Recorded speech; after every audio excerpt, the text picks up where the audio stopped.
저는 이렇게 생각합니다. 결국 배움의 목표는 사람을 알기 위해서입니다. 그래서 배움을 통해 우리는 결국 사람을 움직이게 만들어야 합니다. 그게 바로 인문학의 원리고, 그래서 인문학이 가장 중요하다고 생각합니다.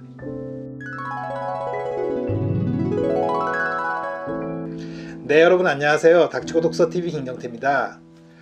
오늘은 제가 인문학에 관해서 여러분들하고 얘기를 좀 나눠볼까 합니다. 여러분, 인문학이 중요하다는 말씀은 많이 들어보셨죠? 저 역시 고등학교 때 이과를 졸업했고 공대를 나온 전형적인 공돌입니다. 지금 제가 일하고 있는 회사도 전자제품을 만드는 회사이고, 그렇기 때문에 부서의 대부분이 다 기술직인 사람들이 모여서 함께 일하고 있습니다. 거의 대부분이 공대생이나 자연계 출신의 사람들이라고 보시면 됩니다.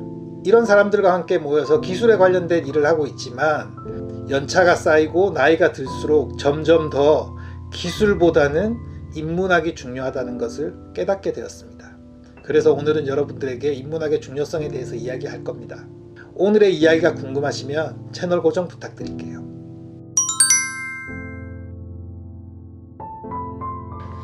여러분, 삶은 윤회입니다. 누군가는 죽어 땅으로 돌아가고 누군가는 태어납니다. 날씨가 변해도 1년을 주기로 비슷한 날씨로 다시 되돌아오고, 오늘의 시간이 흘러도 내일 똑같이 그 시간으로 돌아옵니다. 상승이 있으면 하락이 있고 승리가 있으면 패배가 있습니다. 그렇게 우리의 삶은 계속 돌면서 반복됩니다. 인문학도 그랬어요. 어제는 인문학이 중요하다고 했지만 또 오늘은 공학이 중요하다고 하고, 또 내일은 다시 인문학이 중요할 것입니다. 이렇게 학문도 계속 반복이 됩니다. 그런데 최근 20년 정도는 계속 인문학이 중요합니다. 모든 삶은 윤회인데 순리를 거스르는 것이 생겨버린 것 같습니다.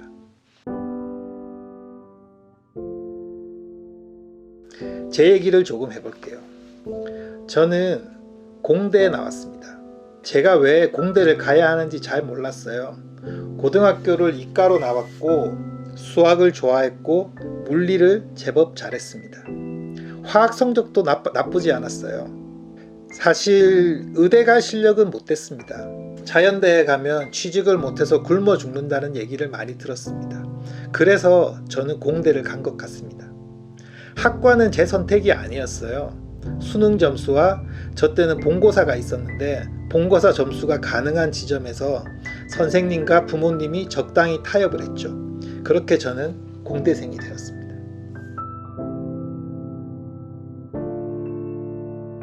대학교 1학년이 되었을 때 미적분학이라고 하는 교양 과목이 있었습니다. 저는 미적분학을 4번 수강했습니다. 4수강생이었어요. 저는 수학을 잘하는 줄 알았습니다. 미적분학을 재수강할 때까지는 실력보다는 성실하게 공부하지 않았기 때문에 내가 재수강을 한다고 스스로 자위했습니다. 3수강을 하게 되었을 때는 중간고사에서 100점을 받았지만 기말시험을 보러 가지 못하는 상황이 생겼습니다.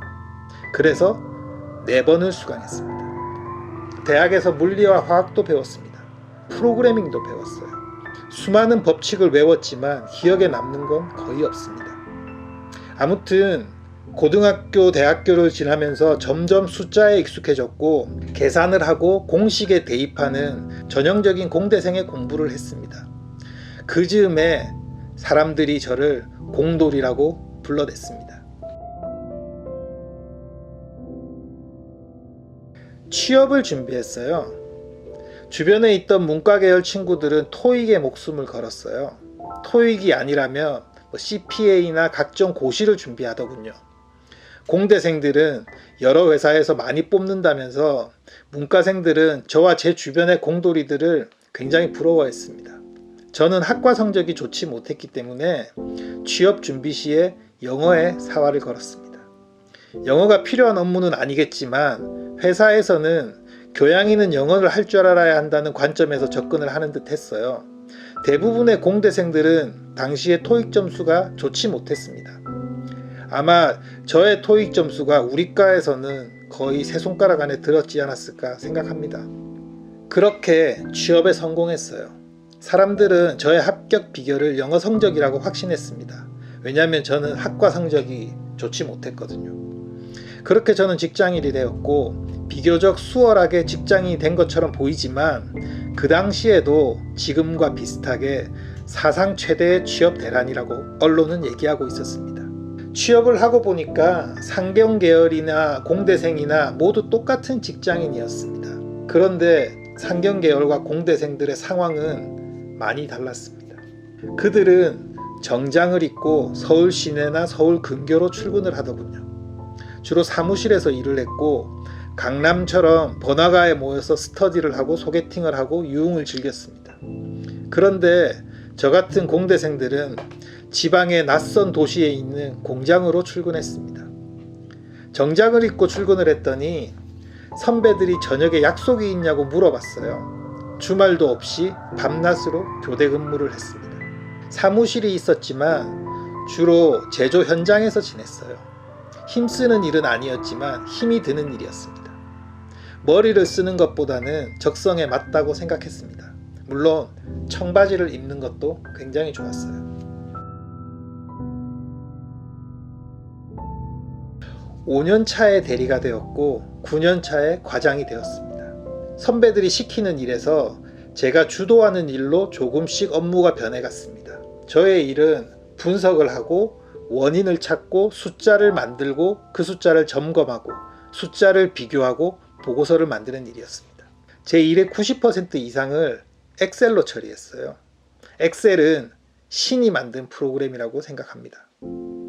엑셀의 한계는 저의 상상력과 창조력이다라고 생각했습니다.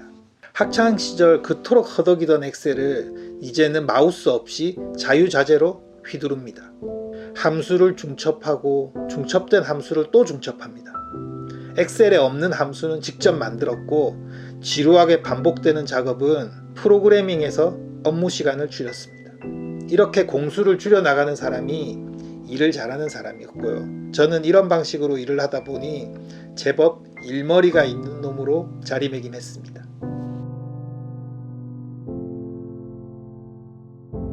아기가 딱 맞다라는 말이 있죠. 수학이 그렇습니다. 정확한 값이 나오고 이유가 명백하죠. 논리적이고 누구에게나 설명이 가능합니다. 상급자에게 보고할 때도 이렇게 논리가 명확하고 숫자가 맞으면 되었어요. 그들은 제가 만든 숫자를 이해했고 제가 만든 논리를 인정했습니다. 그러다 한계를 만나게 되었습니다. 13년 차, 그러니까 과장 5년 차 정도부터 저는 조금씩 깨닫게 되었습니다. 이제는 엑셀로 만드는 자료보다는 파워포인트가 필요해졌습니다. 엑셀에서 산출한 값들을 워드 프로그램의 표에 다시 기입해서 경영진에게 보고하는 일들을 하기 시작했어요. 같은 일을 여러 번 반복하면서 결과값이 만들어지는 이유보다 결과값이 필요한 이유가 더 중요하다는 사실을 알게 되었습니다. 그들은 스토리나 감동을 원했고 설득당하기를 원하고 있었습니다. 처음 그 낯섦을 만났을 때는 그러려니 했습니다. 처음 열심히 경영진에게 제가 분석한 분석 보고서를 설명했을 때 그들은 한참 동안 귀 기울여 듣더니 무슨 말인지 잘 모르겠다라고 말했어요. 그래서 저는 다시 설명했습니다. 하지만 여전히 모르겠다고 했습니다. 듣는 사람이 이해를 못하는 것은 발표자의 잘못이라고 말했습니다. 저는 그들이 멍청해서 모르는 것이라고 생각했어요. 내 생각이 틀렸다는 걸 깨닫는 데는 꽤 오랜 시간이 걸렸습니다. 언제부터인가 저도 설득을 당해야 하는 자리에 앉게 되었습니다. 관리자가 되는 거죠. 후배들이 저를 설득해야 했어요. 후배들의 논리에 내가 설득을 당해야 내가 나의 상사를 설득할 수 있었거든요. 후배들은 어렵고 고차원적인 해석을 해가면서 부서의 일을 설명했고 저는 잘 이해하지 못했습니다. 몇 번을 되물어서 질문을 한 뒤에야 비로소 이해할 수 있었어요. 그러면서 예전에 임원들이 저의 말을 이해하지 못했던 그 심정을 조금씩 이해하게 되었습니다. 보고서를 쓰는 사람은 모든 걸 알고 이해한 입장에서 자료를 작성하기 때문에 자신의 주장이나 사실의 나열이 당연하게 여겨집니다. 하지만 보고서를 읽는 사람은 그 내용을 처음 접하는 사람일 수도 있고 전혀 다른 관점에서 접근해서 이해하려는 사람일 수도 있어요. 그래서 보고서는 무조건 쉽게 써야 하는 것이 진리입니다. 상사들이 저에게 요구하는 보고서의 수준은 초등학교 6학년을 읽어도 이해가 되는 보고서를 만들어라 였습니다. 그들은 명문대 졸업자이면서 학사를 넘어 석박사들이 대부분입니다. 그런데 그들을 상대로 아무것도 모르는 사람처럼 생각하고 보고서를 만들려고 하는 것이 과연 말이 되나요? 그런데 17년 정도 회사 생활을 경험해 보니까 그 말이 딱 맞다는 사실을 알게 되었습니다. 보고서는 쉬워야 됩니다. 무조건 쉬워야 됩니다. 라이스 대학교의 에릭 데인 교수는 사람들은 전문성과 경험이 깊어질수록 세상을 보는 특정한 방식에 매몰된다라고 말했습니다. 그렇습니다. 사람은 특정 분야에서 지식을 쌓으면 쌓을수록 머릿속에 존재하는 지식의 포로가 되어서 그 지식의 벽 안에서 생각하고 결정하게 됩니다.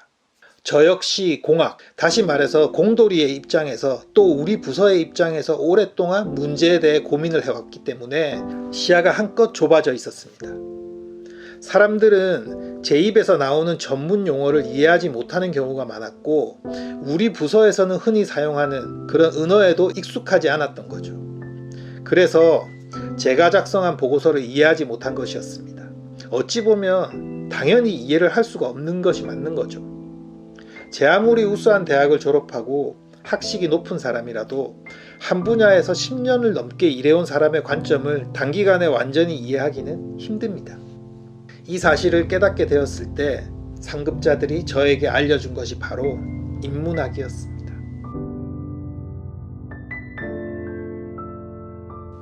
사람의 특성을 이해하고 보편적인 사람에게 맞출 수 있는 깜냥을 갖춰야 한다고 말했어요. 그들이 입이 닳도록 얘기했던 스토리텔링은 결국 어렵고 복잡한 문제를 납득시키는 것이 아닌 근거 있는 이야기 속에 내 주장을 녹여서 상대방이 자연스럽게 받아들이게 만들라는 것이었습니다. 인문학의 사전적인 의미는 인간의 언어, 문학, 예술, 철학, 역사 따위를 연구하는 학문입니다. 그제서야 약 10여 년 전부터 신문이나 잡지, 방송에서 유행처럼 써오던 인문학을 현실로 받아들이게 되었습니다. 왜 엑셀에 나와 있는 숫자로 대화하지 않고 그 숫자를 보기 좋게 파워포인트로 만들고 중요한 부분은 색상을 바꾸고 폰트를 키워서 잘 드러나게 하는지를 이해하게 되었습니다. 결국 경영자들이 원하는 것은 직관적인 이해였어요. 조목조목 특장점을 나열하는 것이 아닌 그냥 예뻐 보이고 사고 싶은 물건을 만들어야 한다는 것이죠. 저는 그 사실을 깨닫게 되면서 점점 인문학과 친구가 되어갔습니다. 사실보다는 맥락을 통해 사람들을 이해시키려고 노력했고 그러다 보니 보고서를 만드는 일에 시간을 많이 썼습니다. 문장 한 줄에도 의미를 부여하도록 요청을 받았고 있어야 할 것이 제자리에 있는 것이 아닌 없어서는 안 될 것들만 존재하는 보고서를 만들도록 노력하게 되었습니다. 지금 돌이켜보니까 회사의 모든 일은 보고서로 준비되고 발표로 끝이 난 것 같아요. 직급이 올라가고 관리자가 되어갈수록 보고서 작성과 발표가 저의 일이 되어가고 점점 익숙해져 가고 있습니다. 왜 인문계열 사람들이 좋은 요직에 많이 자리하고 있는지, 왜 국가를 운영하는 사람들의 대부분은 법대를 나온 사람들인지, 왜 제조업을 하는 회사에서도 마케팅이 중요한지를 깨닫게 되었습니다. 저는 이렇게 생각합니다. 결국 삶의 최종 목표는 인간에 대한 이해입니다. 인간은 변동성이 크죠. 앞으로 인간은 점점 더 고민하고 설득하는 일 위주로 진행을 하게 될 거고 반복하는 일과 계산하고 기술을 닦는 것은 AI와 로봇이 대체하게 될 것입니다. 저는 제 아이가 지금 중학생인데 제 아이가 원하는 공부가 있다면 그 분야의 공부를 할 수 있도록 열심히 서포트할 것입니다. 하지만 원하는 분야를 찾지 못하고 대학생이 된다면 역사나 철학을 공부하라고 권할 예정입니다. 수치나 논리는 한참 뒤에 배워도 늦지 않은 것 같아요. 인간이 살아온 역사와 생각 변화에 대한 이해가 생겨나면 그 다음 공부는 모든 것이 쉽게 이해가 되지 않을까 생각합니다. 이것이 바로 제가 느끼는 인문학이 필요한 이유입니다. 결국 사람을 움직일 수 있는 사람이 되어야 하는 것, 바로 그것입니다. 네, 오늘은 여기까지입니다. 여러분이 생각하고 있는 인문학과 제가 생각하고 있는 인문학이 비슷한가요? 오늘의 영상이 마음에 드셨다면 구독과 좋아요 그리고 알람 설정 부탁드립니다. 전 다음 주에 더 좋은 콘텐츠로 찾아뵙겠습니다. 고맙습니다.